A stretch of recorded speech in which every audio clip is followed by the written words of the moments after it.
आजा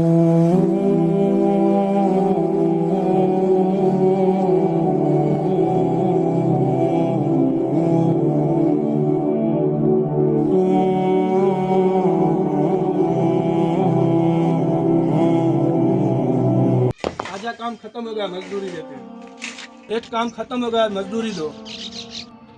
काम तुम लोग करते नहीं, मजदूरी लेने आते। इधर आओ, ये लो, उनको भी दो। दोबारा नहीं आना यहाँ काम पे। सेठ ने अच्छा नहीं किया, आधा मजदूर दिया। ये लो, आजा चलते हैं।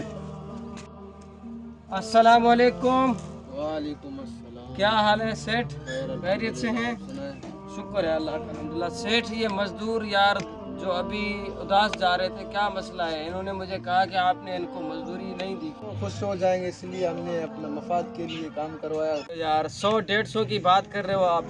उनके घर में आपने हालत देखी है, उनके बच्चे भूखे मरते हैं रात को, पता है क्या? और रात को प्यासे और भूखे सो जाते हैं, उनके पास खाने के लिए कुछ नहीं है।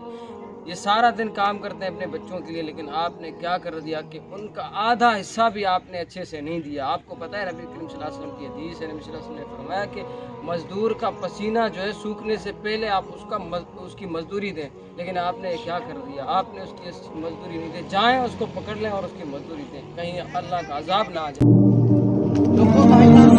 भाईजान अपनी मजदूरी लें और घर जाएं। हमने आपके साथ नाइंसाफी की, हमें माफ कर दीजिए। तो आपने फरमाया जिसने मजदूर से काम लिया और उसे मौके पे तनख्वाह न दी, तो उस मजदूर का क़यामत के दिन मैं वकील बनूंगा, मैं उसका केस लड़ूंगा। जा सकता है कहीं? मजदूर का पसीना खुश्क होने से पहले उसके हाथ में पैसे पकड़ा दो।